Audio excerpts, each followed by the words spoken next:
Vamos a definir la corriente alterna como una corriente cuya magnitud y sentido varían de forma periódica. Esa forma de oscilación de esa corriente normalmente cumple con la función matemática sinusoidal o cosenoidal. Esto debido a que se ha descubierto que es mucho más eficiente transmitir la energía a través de cualquier red eléctrica si se utiliza una función de este tipo. Cuando se habla que la magnitud varía en el tiempo, podemos observar este gráfico que tenemos acá en rojo, que corresponde a una señal de tipo sinusoidal. Vemos que a medida que el tiempo avanza, la amplitud cambia en diferentes valores de forma continua. Vemos también que la señal tiene cierta periodicidad porque los picos de la señal se alcanzan periódicamente, y también podemos observar que el valor de la corriente cambia de sentido. Aquí tenemos valores positivos, acá tenemos valores negativos. Cuando una corriente se expresa mediante una cantidad negativa, lo único que estamos diciendo es que fluye en sentido opuesto a como lo asumimos. En el caso de las fuentes de corriente alterna podemos tener dos tipos de fuentes. Una que es la fuente de corriente alterna, que puede ser una señal de tipo sinusoidal, una señal diente de sierra o cuadrada, que cumple con la definición anterior de señal AC. Y pues en este caso la fuente de corriente lo que hace es entregar una corriente cuya magnitud varía periódicamente, tanto en sentido, o sea que en un instante la corriente fluye en un sentido y en el otro fluye en sentido opuesto, y también la amplitud está cambiando en el tiempo. Cuando hablamos de una fuente de voltaje AC, nos referimos a una fuente cuya magnitud de voltaje varía periódicamente y la polaridad también. Existen algunas variables que debemos tener en cuenta cuando trabajamos con señales AC, al igual que cuando trabajamos con fuentes AC. Ese tipo de variables nos van a definir el comportamiento de la fuente y nos permiten identificar la capacidad que tiene la fuente de trabajar en nuestros circuitos. En general, si vemos la expresión que aparece acá, en la que decimos que P es igual a A sub M por el coseno de omega t más phi, esta es la expresión general para una señal de tipo cosenoidal. Las fuentes que usamos en los laboratorios cumplen con esta función matemática, en donde A sub M es la amplitud máxima que se puede lograr con esta señal. Nosotros observamos este gráfico que tenemos acá y nos damos cuenta que hay una amplitud máxima. El A sub M de esta ecuación correspondería a eso.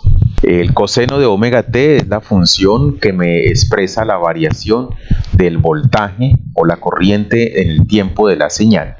Tenemos aquí omega t, donde omega es la frecuencia angular de esa señal, t sería el tiempo y phi es la fase inicial con la que la señal o la fuente comienza.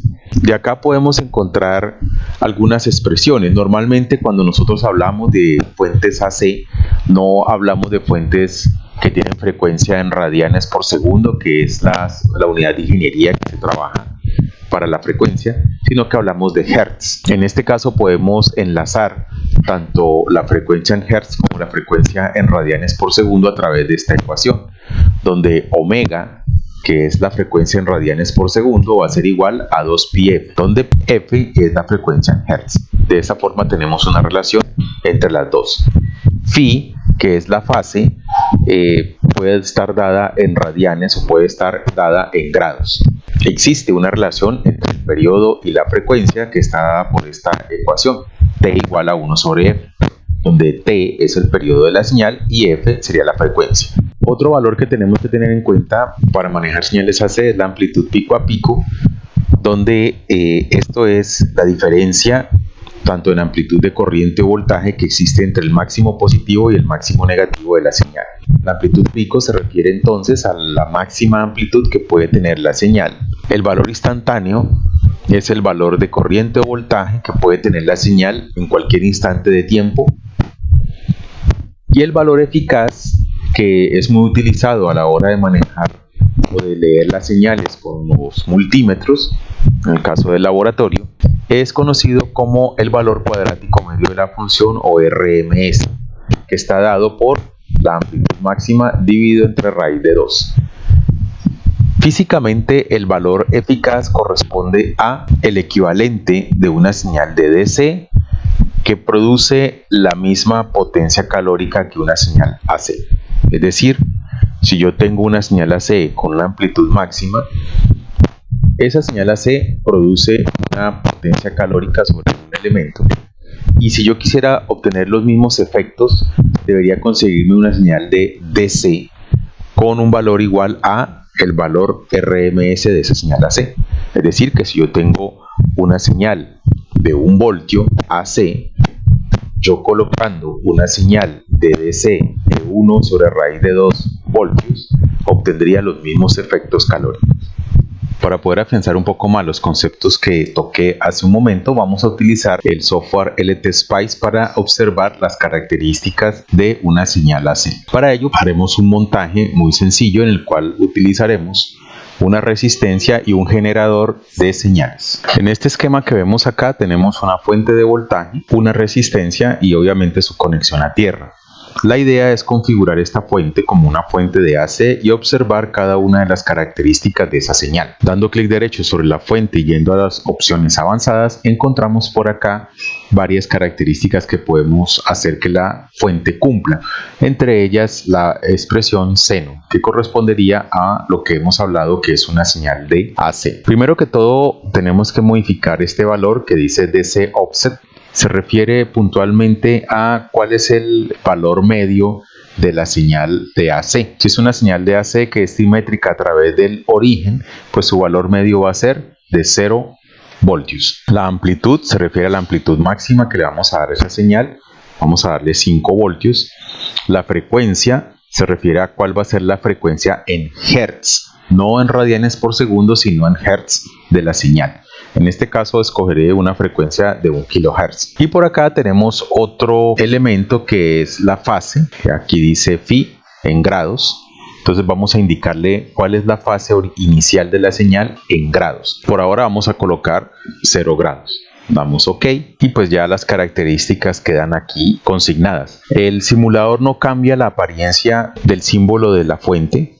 La sigue manteniendo así. En algunos otros simuladores nos aparece acá una figura de un sinusoide. Para hacer la simulación nos ubicamos por acá, por donde dice simular. Le decimos editar los comandos de simulación y vamos a tomar la primera pestaña que tenemos aquí, que se refiere al transiente. Como yo sé que la señal es de 1 kHz más o menos, el periodo de la señal va a tardar 1 milisegundo. Por lo tanto, el tiempo de detención o de parada que yo voy a tomar va a ser de 2 milisegundos, que correspondería a 0.002 segundos. El tiempo para comenzar a hacer la simulación vamos a decir que es 0, o sea que arranque con t igual 0, y lo que sigue aquí es el paso. Es como decir cómo el simulador va a subdividir todo ese tiempo de simulación para poder hacer los cálculos respectivos. Yo por lo general le coloco un número 10 veces menor que el tiempo de simulación. En este caso yo diría que es más o menos algo así. Le damos OK y el sistema ya está listo para ser simulado. Una vez que hemos configurado la fuente, hemos configurado la forma en que se va a hacer la simulación, solo nos queda configurar el valor de la resistencia, al cual voy a darle 1 kilo. Teniendo esto, procedemos a presionar este icono que dice Run y la simulación se hace. Inicialmente pues esto aparece vacío y lo que tenemos que hacer es ubicar el cursor cerca de nuestro circuito y aquí podemos hacer un muestreo de voltaje o podemos hacer un muestreo de corriente. Como ustedes observan ahí aparece el símbolo de un galvanómetro midiendo corriente y por acá una punta de un multímetro para medir voltaje. Vamos a medir inicialmente el voltaje, toco allí y observen que aparece la señal sinusoidal y de aquí podemos hacer varias mediciones que son las mismas mediciones que podríamos hacer en el laboratorio. En el laboratorio, cuando conectamos las puntas del osciloscopio a cualquiera de los circuitos, dependiendo de la capacidad del osciloscopio nos puede pintar esta forma de la señal con información extra sobre amplitud máxima, amplitud pico a pico, frecuencia y periodo. Aquí lo que vamos a hacer es una medición manual de esas variables con el fin de afianzar un poco más los conceptos que hemos revisado anteriormente. Lo primero que vamos a hacer es medir el periodo de la señal. Observen que como es una señal de tipo sinusoidal y que tiene una fase de 0 grados, su comienzo está justo en el origen. Por lo tanto, el periodo de la señal va a ser cuando ella se repite. Observen que aquí arrancamos de 0 y la señal es creciente, llegamos al máximo, la señal es decreciente, pasa nuevamente por 0, sigue decreciendo hasta un mínimo negativo o más bien un máximo negativo, la señal vuelve a subir en amplitud y vuelve a pasar por 0. En este punto en que pasa nuevamente por 0 podemos decir que ese es el periodo de la señal. Para hacer medición de esta señal, medir el tiempo que tardamos desde el origen hacia un periodo en el que volvemos a pasar por 0, yo toco el nombre de la traza que estoy viendo en el osciloscopio, me aparece estas coordenadas, si acerco el cursor al cruce de las coordenadas me aparece un 1 y lo que yo puedo hacer ahí es moverlo manteniendo presionado el botón de ratón y él me va a poder medir cuál es la amplitud de la señal y cuál va a ser el tiempo de la señal. Entonces observemos que en este instante, por aquí más o menos, es cuando la señal vuelve a pasar por 0 y se cumple un periodo, que aproximadamente, como vemos aquí, es de 1 milisegundo. O sea que podemos decir que el periodo de esta señal es de 1 milisegundo. Eso implicaría que la frecuencia es el inverso de ese periodo, lo que nos daría 1000 Hz. ¿Cuál va a ser el valor pico máximo? Si movemos el cursor hasta este punto, más o menos, podemos observar que el pico máximo se acerca mucho a 5 voltios como lo hemos expresado. Aquí pues no lo podemos alcanzar completamente, nos da 4.99, pero está muy cercano. Ese sería el pico máximo. ¿Cuál será el valor pico a pico? La diferencia entre este máximo y el mínimo.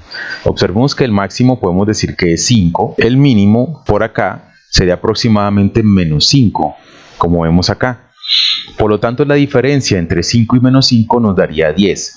Quiere decir que el valor pico a pico de esta señal sería de 10 voltios. El valor instantáneo, pues es el valor que tiene la señal en cualquier momento en el que yo quiera observarla. Por acá tengo un valor instantáneo, si observamos, de 716 milivoltios. El valor eficaz o RMS, que es el pico máximo dividido entre raíz de 2, no es posible medirlo acá directamente, pero es un valor que cuando ustedes utilicen un multímetro para medir una señal en el laboratorio, ese multímetro les va a medir para una señal AC, o más bien les va a mostrar el valor eficaz o RMS. Cabe aclarar que los multímetros están diseñados para trabajar con señales de 60 Hz. Si utilizan frecuencias más altas o muy alejadas de los 60 Hz, el valor eficaz que ustedes van a medir es totalmente incorrecto, no corresponde con la realidad. Entonces eso lo deben tener en cuenta.